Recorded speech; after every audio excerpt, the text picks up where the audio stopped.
Before you buy a home, there are certain features that might not seem like a big deal today, but could become a huge problem when it comes time to sell. And here's the reality. I've been in the business for more than 20 years, and I've seen homeowners struggle to sell properties simply because of one or two things about the home that buyers just didn't want.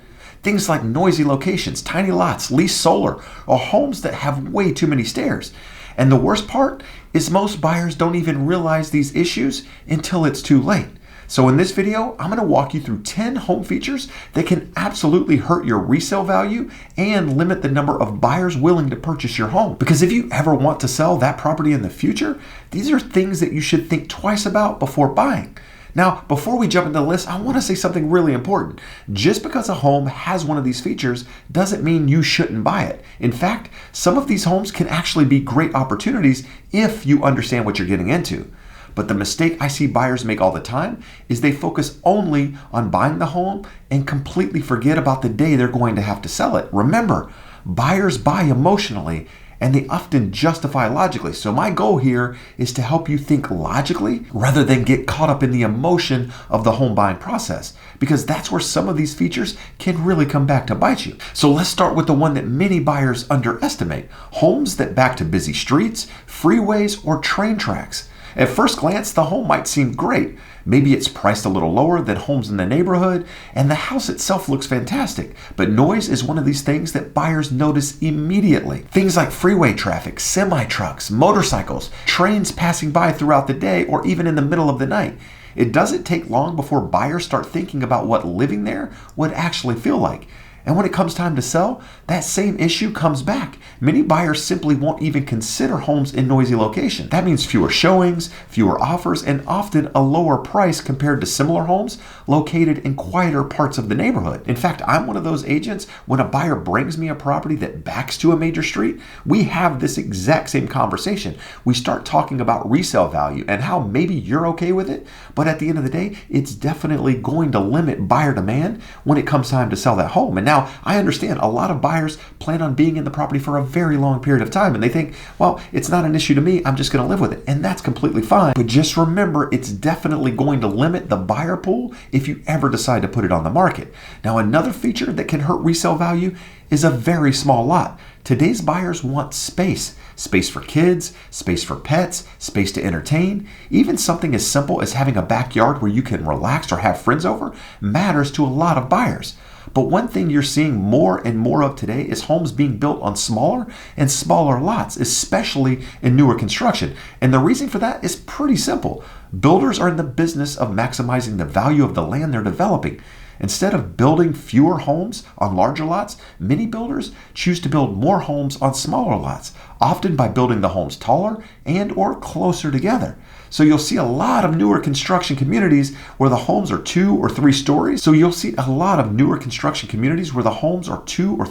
Tall, but the yard space is very, very limited. Now, that doesn't necessarily mean those homes are bad. In fact, some buyers actually prefer lower maintenance outdoor space. But historically speaking, if you look at neighborhoods that were built decades ago, many of those homes were built on larger lots with more usable outdoor space. And when buyers compare homes side by side, properties with larger lots tend to stand out.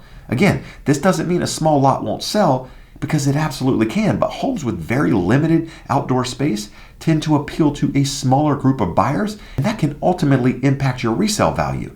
Now, this one is one of my biggest pet peeves right now: homes with leased solar panels. Solar itself isn't necessarily the problem. In fact, owned solar can be a huge selling point. The issue comes when the solar system is leased. In many cases, the buyer has to assume the existing lease when purchasing the home, and those leases can sometimes have 10, 15, or even 20 years remaining, and that creates a lot of uncertainty with buyers.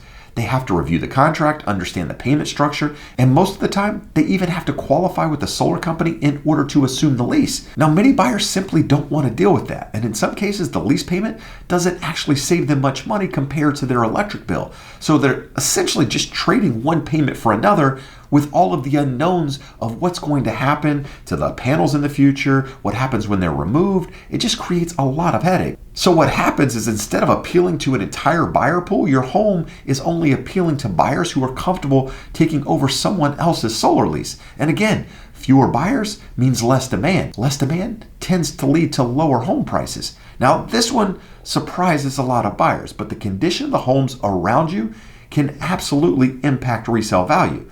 If your neighbors aren't maintaining their properties, it affects the entire street. Things like overgrown yards, peeling paint, broken fences, clutter everywhere. Even if your home is beautifully maintained, buyers are still looking at the surrounding homes. They start asking questions about the neighborhood and what the long-term upkeep might look like.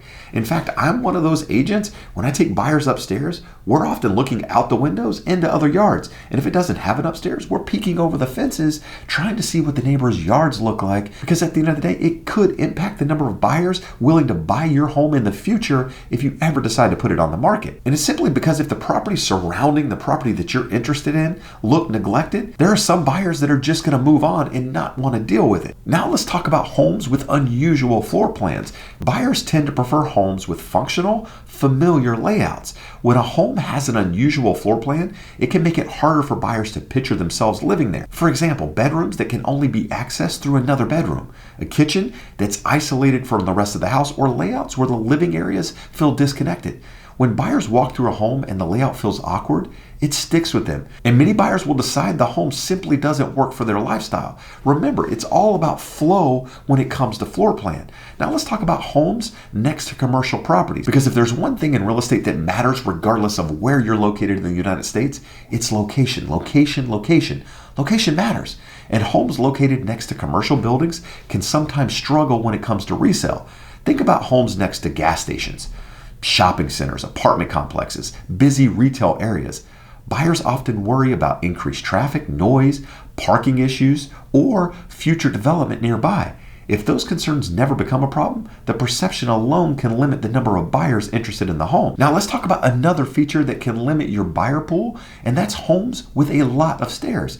And this is something you're seeing more and more frequently, especially in newer construction. Many of the new homes are built vertically, so you might have stairs coming up from the garage to the main living area, and then another set of stairs going up to the bedrooms or additional living space. And in some cases, you even have stairs going up from there to a rooftop deck. Now, these homes can look great. They often have modern designs and very nice finishes, but the reality is stairs limit the number of buyers who are willing to consider the home.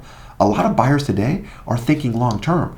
They want a home that they can potentially age in. And when a home has multiple levels or requires going up and down stairs constantly, it removes that option for many people. In fact, older buyers often avoid them completely, but it's not just older buyers. Families with small children sometimes see stairs as a safety concern, and even younger buyers think about the inconvenience of constantly going up and down multiple levels.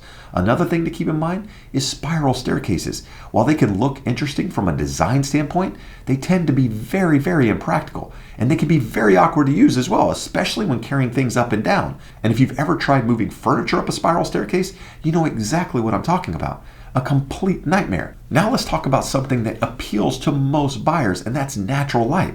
Natural light is something buyers consistently look for. Homes that feel dark or closed off can feel smaller and less inviting. This can often happen when there are limited windows, heavy tree coverage, or layouts that block light from flowing through the home. Bright homes tend to photograph better, show better, and feel more appealing when buyers walk through them. Now, understand, if it's something that can be corrected, like removing trees or something like that, then that could be an opportunity in buying that home, because other buyers might walk away thinking it's just too dark. But when it's a floor plan thing, or there's missing windows, or it's just dark regardless of what you do, in my opinion, those are homes that you should probably stay away from. Now, when it comes to homeowners associations, people either love them or they hate them. Rather is anybody in the middle, completely undecided. But understand that HOAs can help maintain property values. But high HOA fees can limit your buyer pool, especially when buyers feel like they're not getting much in return. In many communities, HOA dues help maintain things like pools, spas, clubhouses, parks, or other community amenities. But oftentimes you'll see neighborhoods where the HOA fees are really high, and yet there are very few community features. There's no swimming pool, there's no spa, there's no clubhouses, there's no green space, no real amenities for homeowners to enjoy. When buyers see that, they often start asking the obvious question: what exactly am I paying for every month? And another thing that buyers should pay attention to is the financial health of the HOA. Some associations have very limited reserve funds, meaning that they don't have enough money set aside for major future repairs. Things like roofing, exterior maintenance, parking lots, structural repairs. And when reserves are low, it can lead to special assessments where homeowners are suddenly required to pay thousands of dollars to cover unexpected repairs. And in fact, this is something we saw in Florida over the last couple of years. They passed a law a couple of years ago that required these homeowners associations to have a certain amount of money in reserve funds to cover repairs because a lot of these buildings didn't have it. And what happened is structural issues. We had that collapse in South Florida, and it was because the HOAs didn't have enough money to actually maintain the building. So they passed this law, and because of that law, a lot of these HOAs had to go back and look at these buildings and re-examine and say, oh God, we're in need of a lot of repair, and now we have to assess these homeowners all of this money because we don't have it in reserves in order to do these repairs. And for that reason, a lot of these HOAs now have super high fees, and because of that, a lot of these homes are sitting on the market with no buyers out there to buy them because they're looking at it going special assessments, high HOA fees, values are coming down, and so buyers are staying away. So if you're buying in an HOA, just make sure you're paying attention to the full picture as well as what's happened in the HOA's history. If dues have been increasing every single year, that could be a red flag because when buyers add up the mortgage payment, the property taxes, the insurance, and that high HOA due on top of everything else, it can quickly impact affordability and many times push them out from even being able to qualify for that home. Now, before we talk about the last one, I'd like to take a minute and ask a favor. If you found any value in this video at all, make sure you hit that thumbs up. And if you want to stay updated on everything real estate related, do me a favor and subscribe to the channel. So now we're at the final one. Let's talk about homes located near high voltage power lines or transmission towers, because this is one of those situations where perception plays a huge role. Some buyers simply don't like the way they look. Large towers and power lines can be very noticeable, especially if they're directly behind the home or visible from the backyard. Some buyers also worry about potential health concerns, while others simply don't want to live near large electrical infrastructure. Whether those concerns are justified or not isn't really the point. In real estate, buyer perception matters a lot. If a large portion of buyers prefer to avoid homes near power line, that means fewer buyers will consider those homes when they come back on the market. There's also the visual impact. If you're standing in the backyard and you're looking at this large transmission tower or multiple power lines overhead, it can affect the overall feel of the property.